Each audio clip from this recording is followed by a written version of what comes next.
Hey, in this video, we're going to break down the cost of living in Charlotte, North Carolina, and compare it to some of the top U.S. cities like New York City, LA, Washington, D.C., Chicago, as well as the median national prices. And we're going to look at things from mortgage payment to rents to utilities, groceries, state taxes, property taxes, income levels, you name it. So let's get into it. First things first, let's talk about the size of these different areas. Right now, Charlotte is the 14th largest city in the country. We have roughly 943,000 people in the area, just under a million, and that's Charlotte proper. So we also have a Charlotte MSA or Metro Statistical Area that includes 11 surrounding counties outside of Charlotte, which is in Mecklenburg County. And that encompasses 2.8 million people. 8 of those counties are in North Carolina, and we're right on the border of South Carolina. So 3 of those counties are actually in South Carolina. But we're really just talking about Charlotte today. In terms of population size, this is New York City, 8.4 million presently. Second on the list is LA with 3.5 million. Chicago is 2.7 million people. And then last on this is Washington, D.C. They're 22nd in the country with 722,000 people that live there. All right, so that gives you an idea of the amount of people. I think that factors into everything. And obviously your quality of life, transportation, commute times, all that stuff matters, right? We're just going to try to look at some of these numbers to give you a better idea of, hey, is it really affordable? Is it really going to save money moving here or what? What is the deal, right? So we'll try to look at this. Now, keep in mind, I'm not an expert at breaking down, especially all these other markets, right? Like I am a real estate agent. I'm going to do my best at looking at some of the information I found online. And I can certainly speak to what it's like to live here in Charlotte, some of the real expenses and things like that. And I'm going to just do my best with these other markets. If you live in these other markets or you have different insights, love to hear that input. Put it in the comments or message me, and I'd love to hear what you have to say. One of the websites I found was called numbeo.com. They specialize in doing cost of living research. And so they've actually already ranked these cities here. And I'll go over their rankings. They look at things like rent. They also look at groceries. I don't think that their data pulls in mortgage payments though. And housing affordability is a whole different animal. I think that that's going to be a heavily like an important factor. Basically, it's going to weigh on your budget, your affordability, what's doable for you. According to numbeo.com, the most expensive city here, and they actually use New York City as a baseline. All right. So that's how they look at this. And so we're going to basically look at New York City as this baseline of, 100, right? And then they give everybody else a score. And then that is basically how much more affordable it is compared or relative to New York City. So the second most expensive city on this list, Washington, D.C., they're an 83 out of 100. So they're 17% more affordable than New York City. Then you have LA. They're 76 out of 100. So they're 24% more affordable than New York City, then Chicago, which is 28% more affordable. And then we're 34%. We're 66 out of 100. So we're 34% more affordable than New York City, according to their report, which does seem to make sense here when we look at some of these details. They also have another category or another ranking specifically for rent. Again, DC is going to be the second most expensive on this list for today. So New York City is number 1. Then you have DC, which is roughly 28% more affordable. Then LA, 37% cheaper to live in LA in terms of rent payments than it is the city. And then Chicago, 45% cheaper than the city. And then we're more than half. We're 53% off for rents compared to New York City, which to me makes sense, right? Like you look at some of these rent payments in New York City, it's like $4,000 for like nothing. We see a lot of rents around the $1,800 mark, $1,500, I think is what the median comes back at when you do these big reports. But, for a lot of times it's closer to like 2,000 and there's rents that go up to 5,000 plus here too. So everything's nuanced. Everything is detailed and kind of specific to your situation, what you really expect. Charlotte's still a pretty big city. So yes, we do have some lower rents, but is it going to actually work for you? I mean, we really would need to look into that further. Now, they also rank groceries. How affordable are groceries, right? Again, New York City is going to be that baseline. DC is 12% cheaper, more affordable than the city. Then LA, again, 18% less expensive. Chicago's 20% more affordable for groceries, and then we're 23% more affordable for groceries. Pretty telling right there. I think that's kind of a pretty good overview, initial overview of this.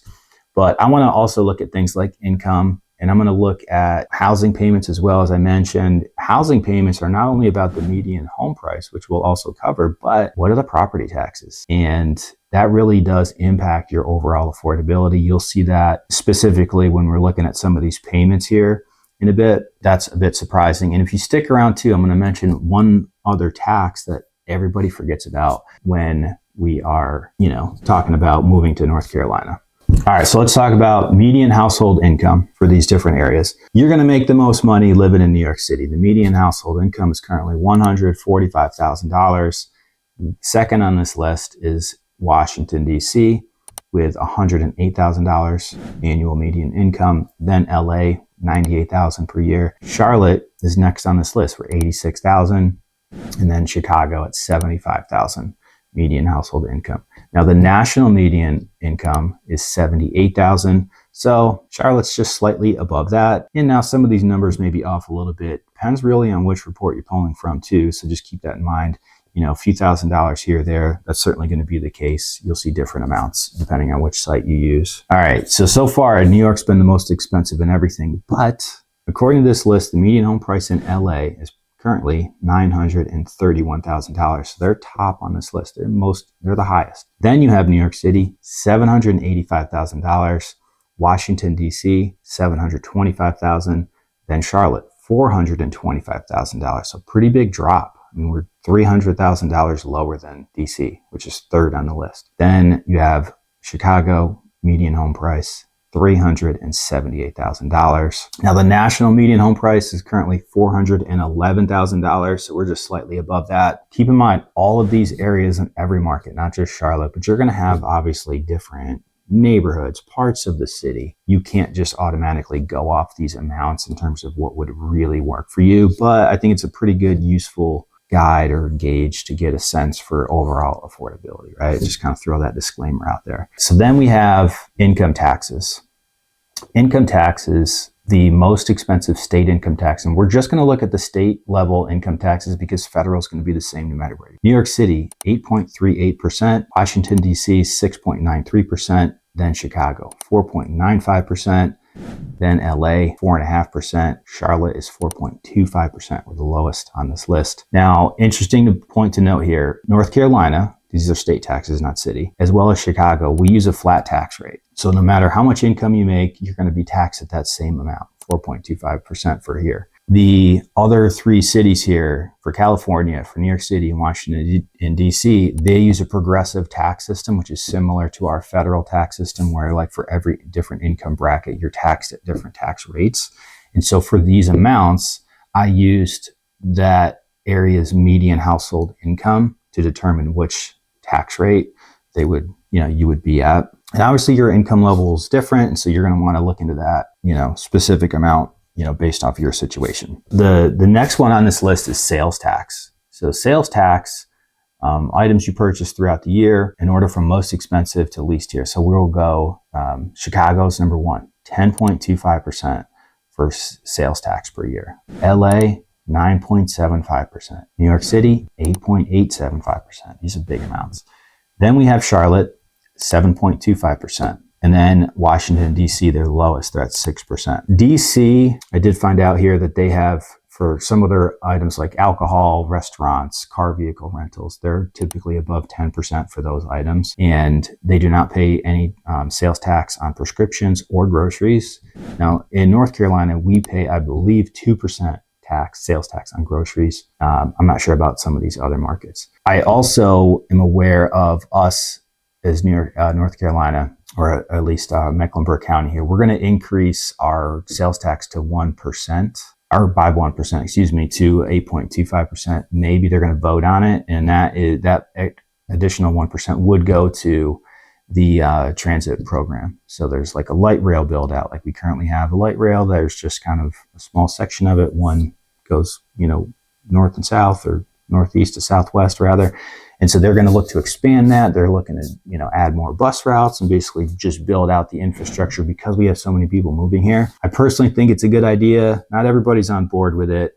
From my research and understanding, the average, you know, citizen here pays roughly $250, $300 per year. That additional 1% in sales tax would come out to an additional $250, $300 per year per, you know, citizen here in the area. That's based off of just average household spend, essentially. So for me, when I look at it, to spend an extra $250 per year, but we get all this other infrastructure, I think it's a good deal personally. I think it could really help out if we actually start to use the public transportation. Obviously, that's going to be a big factor. But I mean, even just in terms of real estate, I think that could help out quite a bit, because now you can expand these neighborhoods out around, you know, further outside so everybody's not so crowded.